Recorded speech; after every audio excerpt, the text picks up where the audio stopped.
Je m'appelle Dimitri Jensens, je suis goth chinois depuis 40 ans. Je suis marié et j'ai 3 enfants. Mon désir et ma passion pour le safran a commencé il y a quelques années suite à un burn-out. J'ai commencé par lire énormément sur internet, puis je me suis documenté dans des livres. Et il y a 2 ans, on a commencé avec mon épouse et moi à faire une petite plantation test pour voir un petit peu ce que ça donnait, tout simplement.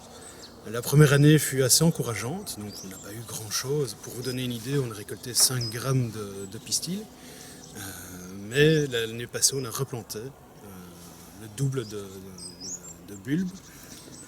Et donc à ce niveau-là, on a quand même significativement augmenté la production de pistil.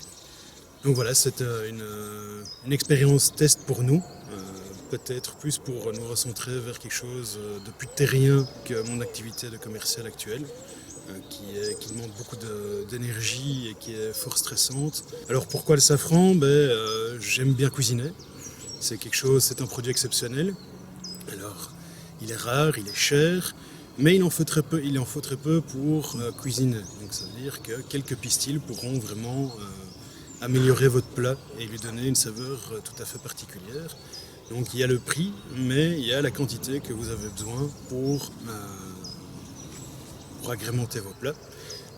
Il faut savoir que toute la culture du safran est manuelle. Donc ça veut dire la plantation des bulbes est manuelle. Tout ce qui est entretien, tout le désherbage, vu que nous on le fait sans produits chimiques, c'est vraiment quelque chose qui est naturel. La récolte est manuelle également, l'émondage est manuel, donc ça prend énormément de temps et il faut savoir que pour faire 1 gramme de safran, il faut plus ou moins entre 150 et 200 fleurs de crocus. Donc c'est vraiment assez significatif au niveau du boulot.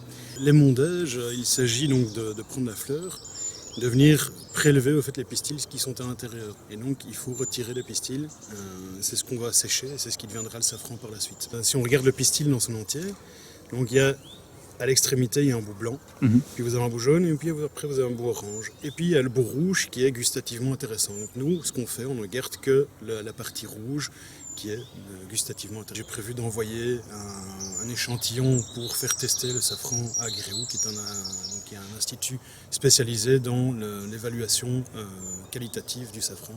Donc ça c'est vraiment le next step pour voir un petit peu où on se situe. Maintenant, on a quand même pas mal de retours de gens qui ont essayé le safran, des gens qui s'y connaissent, des gens qui cotent le safran. Et donc là, ils ont dit, voilà, c'est vraiment super. On a un produit quand même de très bonne qualité. Donc c'est agréable et motivant d'avoir ce genre de retour.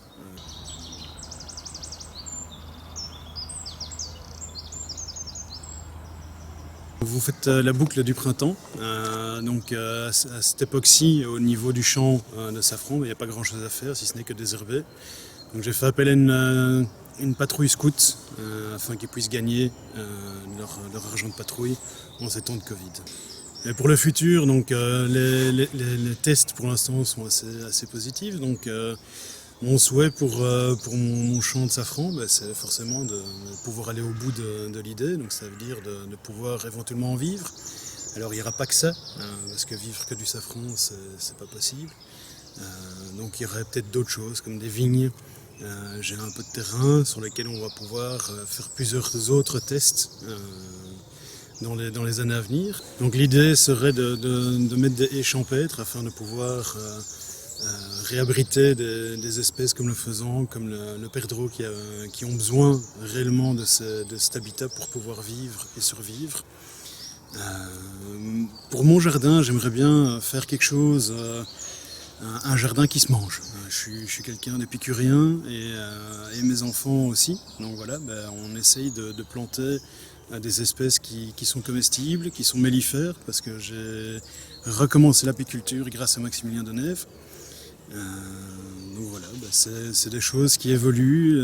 Notre démarche évolue également et notre souhait, c'est de pouvoir essayer d'être le plus autonome possible dans les années futures.